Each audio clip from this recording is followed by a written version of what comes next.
নমস্কাৰ, মই জিমিয়া আকৌ এবাৰ তোমালোক সকলোকে মোৰ চেনেললৈ স্বাগতম জনাইছোঁ। আশা কৰোঁ সকলো ভালে আছা, মোৰো ভালেই। আজি মই তোমালোকলৈ একাদশ শ্ৰেণীৰ সাহিত্য সৌৰভ পাঠ্যপুথিখনৰ অন্তৰ্গত অসমত মহাত্মা গান্ধীৰ পোনপ্ৰথম পদাৰ্পণ পাঠটিৰ প্ৰশ্নোত্তৰখিনি লৈ আহিছোঁ। নিশ্চয় এই পাঠটিৰ প্ৰশ্নোত্তৰখিনিৰ পৰা তোমালোক উপকৃত হ'ব পাৰিবা। তেতিয়াহ'লে আহাচোন মৰমৰ ছাত্ৰ ছাত্ৰীসকল, আজি আমি এই পাঠটোৰ প্ৰশ্নোত্তৰখিনি চাই লওঁ। আৰু যদি ভিডিঅ'টো চাই ভাল লাগে লাইক কৰিবা, কমেণ্ট কৰিবা আৰু পাৰিলে শ্বেয়াৰ কৰিবা। আৰু যিসকল আজি মোৰ চেনেলত প্ৰথম ভুমুকি মাৰিছে তেওঁলোকে চেনেলটো ছাবস্ক্ৰাইব কৰি ল'বা। তেতিয়া মোৰ এনেধৰণৰ শিক্ষামূলক ভিডিঅ'সমূহ তোমালোকে পাই থাকিবা। একাদশ শ্ৰেণীৰ প্ৰথম পাঠটো মই তোমালোকলৈ আগবঢ়াই থৈছোঁ, তোমালোকে প্লে'লিষ্টত গৈ চাই ল'বা। তেতিয়াহ'লে আহাচোন মৰমৰ ছাত্ৰ ছাত্ৰীসকল, আজি আমি অসমত মহাত্মা গান্ধীৰ পোনপ্ৰথম পদাৰ্পণ পাঠটিৰ প্ৰশ্নোত্তৰখিনি চাই লওঁ। এয়া 1 নম্বৰীয়া দিছে, 2 বা 3 নম্বৰীয়াও দিছে আৰু এইফালে 4 অথবা 5 নম্বৰীয়াও দিছে। আজি আমি গোটেইখিনি প্ৰশ্নোত্তৰে আলোচনা কৰোঁ। ক নম্বৰতে চাবা, অতি চমু প্ৰশ্ন দিছে আৰু প্ৰতিটো প্ৰশ্নৰ নম্বৰ থাকিব 1 কৈ। এতিয়া 1 নম্বৰতে চাবা, অসমত মহাত্মা গান্ধীৰ পোনপ্ৰথম পদাৰ্পণ শীৰ্ষক পাঠটি ক'ৰ পৰা সংগ্ৰহ কৰা হৈছে? উত্তৰটো হ'ব, অসমত মহাত্মা গান্ধীৰ পোনপ্ৰথম পদাৰ্পণ শীৰ্ষক পাঠটি পদ্মনাথ গোহাঞিবৰুৱাৰ মোৰ সোঁৱৰণী নামৰ গ্ৰন্থৰ পৰা সংগ্ৰহ কৰা হৈছে। মোৰ সোঁৱৰণীখন হৈছে পদ্মনাথ গোহাঞিবৰুৱাৰ আত্মজীৱনীৰ নাম, তোমালোকে মনত ৰাখিবা। এতিয়া 2 নম্বৰতে চাবা, মহাত্মা গান্ধীয়ে কেতিয়া প্ৰথমবাৰৰ বাবে অসম ভ্ৰমণ কৰিছিল? উত্তৰটো হ'ব, মহাত্মা গান্ধীয়ে 1921 চনৰ 21 আগষ্ট তাৰিখে প্ৰথমবাৰৰ বাবে অসম ভ্ৰমণ কৰিছিল। 3 নম্বৰতে চাবা, পদ্মনাথ গোহাঞিবৰুৱাৰ আত্মজীৱনীখনৰ নাম লিখা। উত্তৰটো হ'ব, পদ্মনাথ গোহাঞিবৰুৱাৰ আত্মজীৱনীখনৰ নাম হ'ল মোৰ সোঁৱৰণী। এতিয়া 4 নম্বৰতে চাবা, আগৰৱালা পকী ক'ত অৱস্থিত? উত্তৰটো হ'ব, আগৰৱালা পকী তেজপুৰ চহৰত অৱস্থিত। 5 নম্বৰতে চাবা, গান্ধীজীৰ সন্মানাৰ্থে পকীৰ সন্মুখত আয়োজিত মজলিছত উপস্থিত থকা চৰকাৰী খিতাপধাৰী ব্যক্তিগৰাকীৰ নাম লিখা। উত্তৰটো হ'ব, গান্ধীজীৰ সন্মানাৰ্থে পকীৰ সন্মুখত আয়োজিত মজলিছত উপস্থিত থকা চৰকাৰী খিতাপধাৰী ব্যক্তিগৰাকী হ'ল পদ্মনাথ গোহাঞিবৰুৱা। এতিয়া 6 নম্বৰতে চাবা, চমু প্ৰশ্ন আৰু এইটো প্ৰশ্নৰ নম্বৰ থাকিব 2 বা 3। এইটো অকণমান দীঘলকৈ লিখিব লাগিব। 1 নম্বৰতে চাবা, পদ্মনাথ গোহাঞিবৰুৱাই ৰচনা কৰা 2খন নাটকৰ নাম। ইয়াত নিৰ্দিষ্টকৈ ধৰি দিছে 2খন নাটকৰ নাম লিখিব দিছে। উত্তৰটো চাবা, পদ্মনাথ গোহাঞিবৰুৱাই ৰচনা কৰা 2খন নাটকৰ নাম হ'ল গাঁওবুঢ়া আৰু জয়মতী। 2 নম্বৰতে চাবা, পদ্মনাথ গোহাঞিবৰুৱাই সম্পাদনা কৰা 3খন আলোচনীৰ নাম লিখা। 3খন আলোচনীৰ নাম লিখিব দিছে। উত্তৰটো চাবা, পদ্মনাথ গোহাঞিবৰুৱাই সম্পাদনা কৰা 3খন আলোচনীৰ নাম হ'ল বিজুলী, আছামবন্তি আৰু উষা। তোমালোকে এইদৰে লিখাৰ ধৰণটো এইদৰে লিখিবা, তেতিয়া দেখিবলৈও ভাল হ'ব আৰু এক্সামিনাৰজনকো আকৰ্ষণ কৰিব। 3 নম্বৰতে চাবা, পদ্মনাথ গোহাঞিবৰুৱাই ৰচনা কৰা 3খন গ্ৰন্থৰ নাম লিখা। উত্তৰটো হ'ব, পদ্মনাথ গোহাঞিবৰুৱাই ৰচনা কৰা 3খন গ্ৰন্থৰ নাম হ'ল শ্ৰীকৃষ্ণ, মোৰ সোঁৱৰণী আৰু ভানুমতী। 4 নম্বৰতে চাবা, মহাত্মা গান্ধীয়ে ভাৰতৰ গভৰ্ণৰ জেনেৰেলক কি বুলি সম্বোধন কৰি চিঠি লিখিছিল? উত্তৰটো চাবা, মহাত্মা গান্ধীয়ে ভাৰতৰ গভৰ্ণৰ জেনেৰেলক ডিয়েৰ ছাৰ বুলি সম্বোধন কৰি ইয়ৰ এক্সেলেঞ্চিৰ ঠাইত উকাকৈ অকল ইয়ৰ বুলি চিঠি লিখিছিল। 5 নম্বৰতে চাবা, অসমত মহাত্মা গান্ধীৰ পোনপ্ৰথম পদাৰ্পণ শীৰ্ষক পাঠটিত উল্লেখ থকা 2গৰাকী স্বাধীনতা যোদ্ধাৰ নাম লিখা।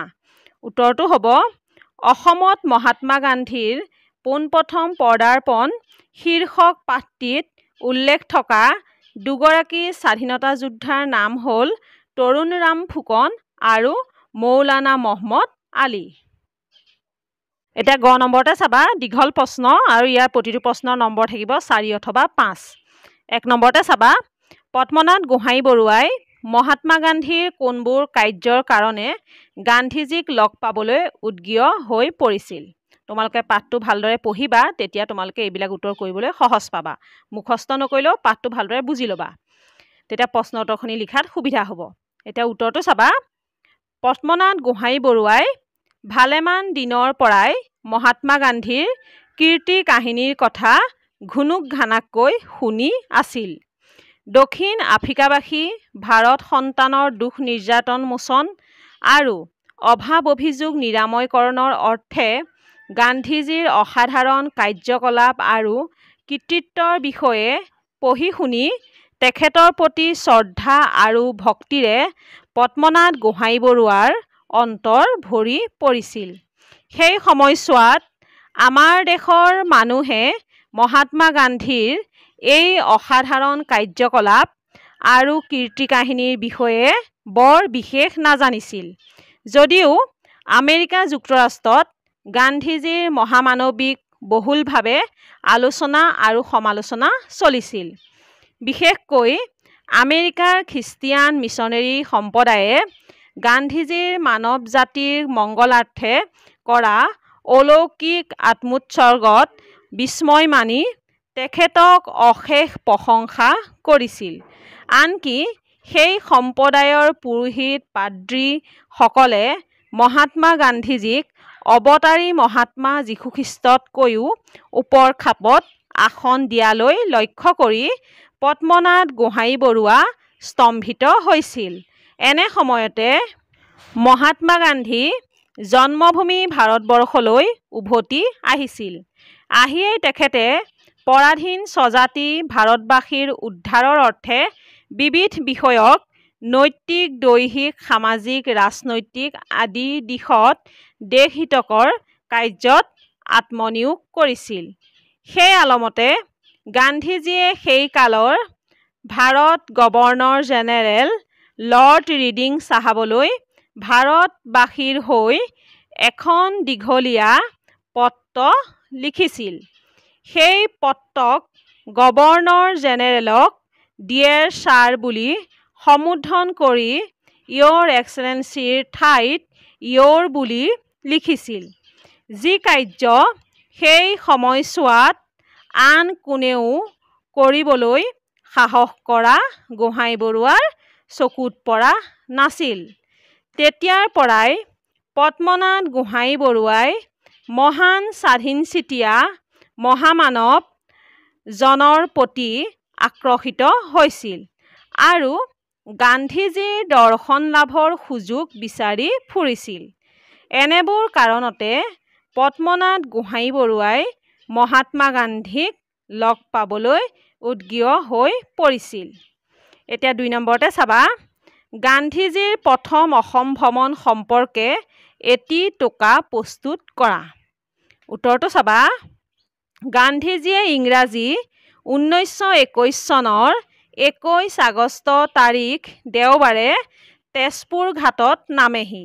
অসমৰ নেতাসকলৰ আমন্ত্ৰণ ক্ৰমে 1921 চনৰ 18 আগষ্ট তাৰিখে তেওঁ তেওঁৰ সহযোগী আৰু সতীৰ্থ মহম্মদ আলী আজাদ সুবহানী, যমুনালাল বাজাজ, আব্দুল হায়াত আদি লোকেৰে গঠিত 11 জনীয়া দল এটি লৈ গোলোকগঞ্জত উপস্থিত হয় আৰু তাৰ পিছত তেওঁলোকে পৰ্যায়ক্ৰমে গুৱাহাটী, তেজপুৰ, নগাঁও, যোৰহাট, ডিব্ৰুগড়, শিলচৰ আদি ভ্ৰমণ কৰি অসহযোগৰ বাণী প্ৰচাৰ কৰে। গান্ধীজীয়ে 1921 চনৰ 21 আগষ্ট তাৰিখ দেওবাৰে 8 বজাত তেজপুৰ ঘাটত নামিব বুলি জানিব পাৰি বহু ৰাইজে তেখেতক দেখাৰ বাবে অপেক্ষা কৰি আছিল। সেইদিনা ধাৰাসাৰে বৰষুণ দি আছিল, কিন্তু ৰাইজ তিতি বুৰি গান্ধীজীৰ দৰ্শন লাভৰ বাবে উদ্গ্ৰীৱ হৈ আছিল। পদ্মনাথ গোহাঁই বৰুৱা আৰু তৰুণৰাম ফুকনে গান্ধীজীক স্বাগতম জনায়। গান্ধীজীয়ে গোহাঁই বৰুৱাক তেওঁ পিন্ধা সাজপাৰৰ বিষয়ে সোধে, কিন্তু চেলেংখনৰ সূতা বিদেশী বুলি জানি ঘৰত সূতা কাটি বোৱা কাপোৰ ব্যৱহাৰৰ পৰামৰ্শ দিয়ে। গান্ধীজীয়ে স্বদেশী আন্দোলন আৰু অসহযোগ আন্দোলনৰ প্ৰয়োজনীয়তা বুজাই দিয়ে।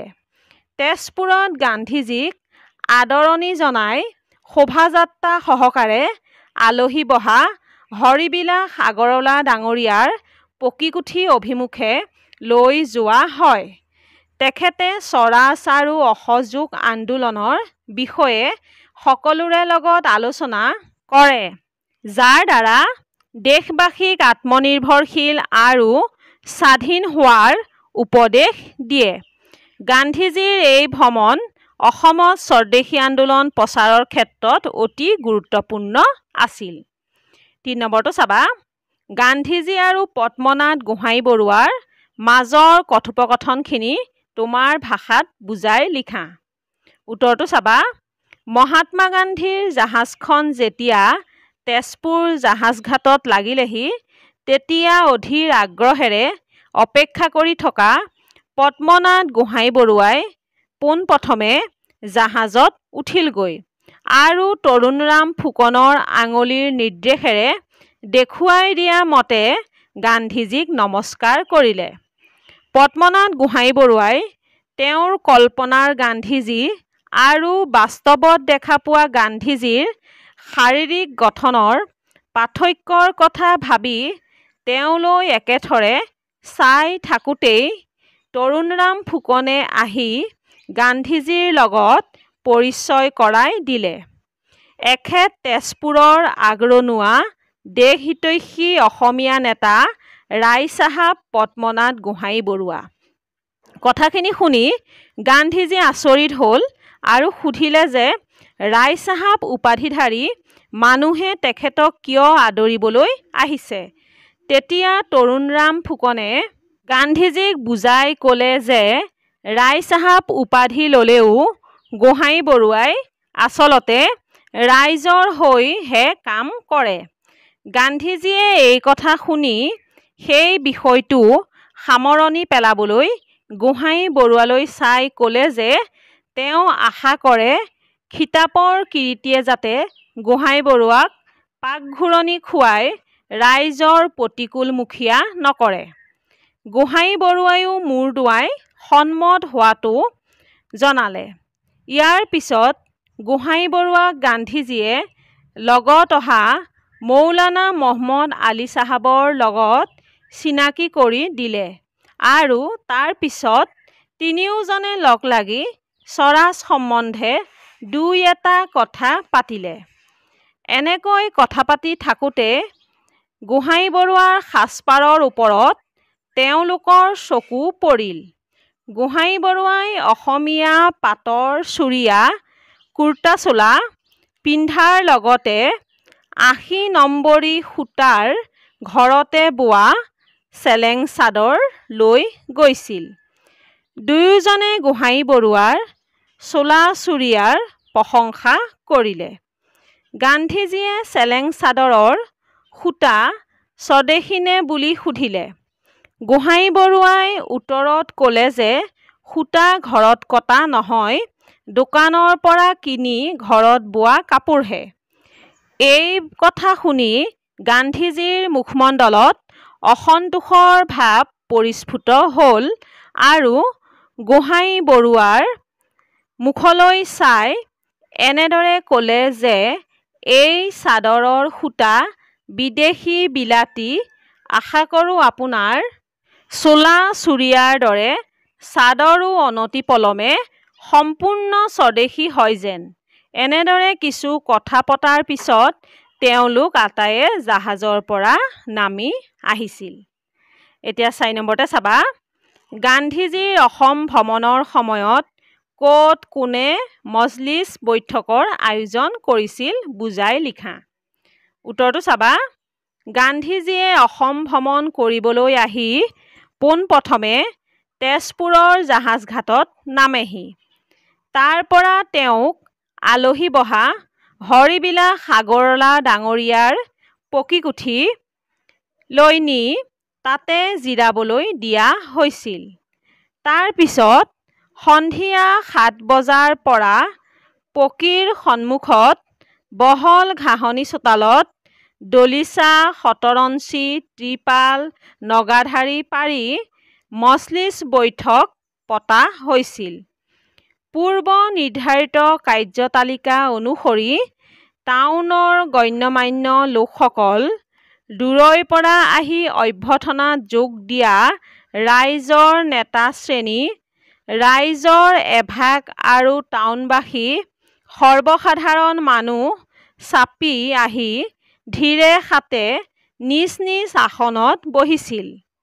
ৰায়চাহাব পদ্মনাথ গোহাঞিবৰুৱাৰ বাহিৰে আন কোনো চৰকাৰী চাকৰিয়াল, পেঞ্চনীয়া আৰু গভৰ্ণমেণ্ট খিতাপধাৰীয়ে সেই মজলিছত যোগ দিয়া নাছিল। 7 মান বজাত গান্ধীজী জিৰণি কোঠাৰ পৰা ওলাই আহি থিয় দিয়া মাত্ৰকে সমবেত সমজুৱাই একচাবে উঠি থিয় দি তেখেতক সন্মান জনাইছিল।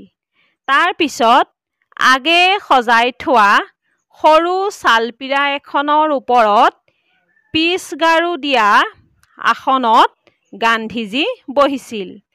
তেখেতে আসন গ্ৰহণ কৰিয়েই হিন্দী, গুজৰাটী ভাষাত তেখেতৰ ভাৰত ভ্ৰমণৰ উদ্দেশ্য ব্যাখ্যা কৰি সুগভীৰ সাৰুৱা বক্তৃতা দিবলৈ আৰম্ভ কৰিছিল। সমবেত ৰাইজে তেখেতৰ বক্তৃতা মন্ত্ৰমুগ্ধৰ দৰে শুনি গৈছিল। সেই বক্তৃতাত গান্ধীজীয়ে স্বৰাজ আৰু অসহযোগিতাৰ সেই জটিল বিষয় দুটাৰ বিষয়ে বিশদভাৱে বিৱৰণ দাঙি ধৰিছিল। যি দুটা বিষয়ৰ ওপৰত তেজপুৰ চহৰত আগেয়ে তেনে কোনো আলোচনা কৰা হোৱা নাছিল।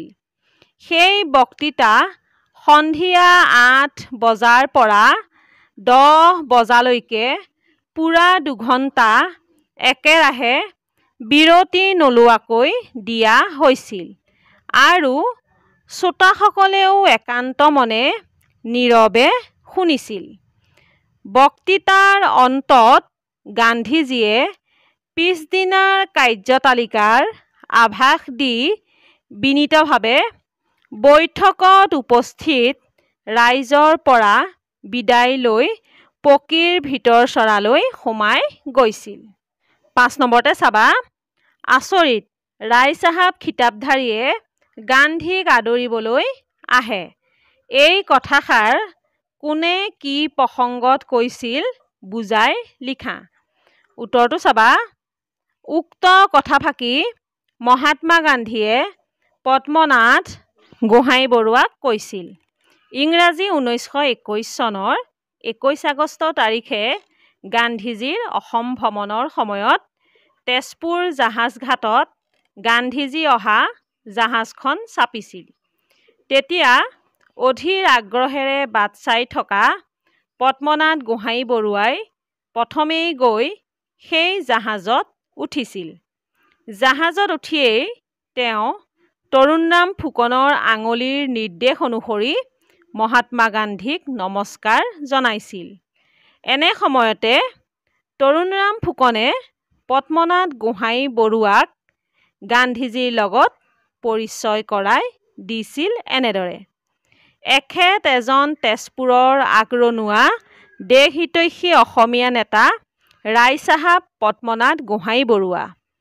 এই কথা শুনি গান্ধীজী উচপ খাই উঠিছিল আৰু এনেদৰে কৈছিল, আচৰিত ৰায়চাহাব খিতাপধাৰীয়েও আদৰিবলৈ আহে। ইয়াৰ কাৰণ এনে, ৰায়চাহাব হ'ল চৰকাৰৰ ফালৰ পৰা প্ৰদত্ত খিতাপ।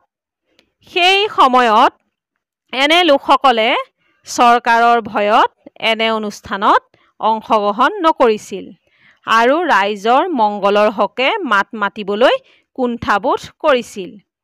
তেনেস্থলত এনে খিতাপধাৰীয়ে মুকলিভাৱে গান্ধীজীক লগ পাবলৈ অহাত গান্ধীজী আচৰিত হৈছিল।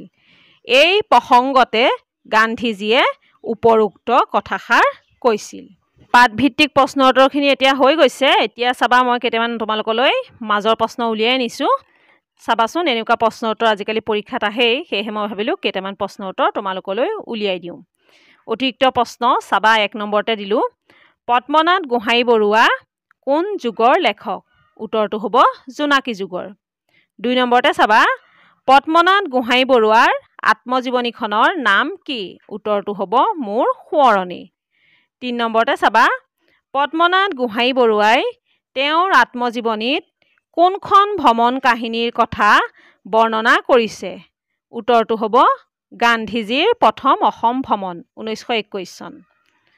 এতিয়া 4 নম্বৰতে চাবা, পদ্মনাথ গোহাঁই বৰুৱাৰ জন্ম ক'ত আৰু কেতিয়া হৈছিল? উত্তৰটো হ'ব লখিমপুৰ জিলাৰ নকাৰী গাঁৱত 1871 চনত হৈছিল। 5 নম্বৰতে চাবা, গোহাঁই বৰুৱাই কি উদ্দেশ্যে আৰু কিমান চনত কলকাতালৈ গৈছিল? উত্তৰটো হ'ব উচ্চ শিক্ষা গ্ৰহণৰ উদ্দেশ্যে 1890 চনত। 6 নম্বৰতে চাবা, গোহাঁই বৰুৱাই কলকাতাত থাকোঁতে কোনখন আলোচনী সম্পাদনা কৰিছিল? এইটো হ'ব বিজুলী নামৰ আলোচনী। 7 নম্বৰতে চাবা, অসম সাহিত্য সভাৰ প্ৰথম সভাপতি কোন আছিল? এই সভাখন কিমান চনত আৰু ক'ত অনুষ্ঠিত হৈছিল? 3টা প্ৰশ্ন মই একেলগে লগাই দিলোঁ। এতিয়া চাবা, এইটো জানিব লাগে, খুব এটা দৰকাৰী প্ৰশ্ন। উত্তৰটো চাবা, পদ্মনাথ গোহাঁই বৰুৱা আছিল অসম সাহিত্য সভাৰ প্ৰথম সভাপতি আৰু এই সভাখন অনুষ্ঠিত হৈছিল 1917 চনত শিৱসাগৰত। এইটো তোমালোকে মনত ৰাখিবা, বৰ দৰকাৰী প্ৰশ্ন। তেতিয়াহ'লে মৰমৰ ছাত্ৰ ছাত্ৰীসকল, আজিৰ ভিডিঅ'টো চাই তোমালোকে কেনে পালা মোক কমেণ্টত নিশ্চয় জনাবা আৰু মই ভাবোঁ তোমালোকে নিশ্চয় উপকৃত হ'ব পাৰিছা। আৰু যদি তোমালোকক কিবা পাঠৰ প্ৰয়োজন হয় তোমালোকে মোক জনাবা, মই নিশ্চয় দিবলৈ চেষ্টা কৰিম। আৰু মই একাদশ শ্ৰেণীৰ পাঠ্যপুথিখনৰ গোটেইকেইটা পাঠ একাদিক্ৰমে দি যাম, তোমালোকে চাই থাকিবা। তেতিয়াহ'লে আজিৰ ভিডিঅ'টো এইখিনিতে সামৰণি মাৰোঁ। আজিৰ ভিডিঅ' চোৱা সকলোলৈকে মোৰ ফালৰ পৰা বহুত বহুত ধন্যবাদ জনাই আজিৰ ভিডিঅ'টো সামৰণি মাৰিছোঁ। ধন্যবাদ।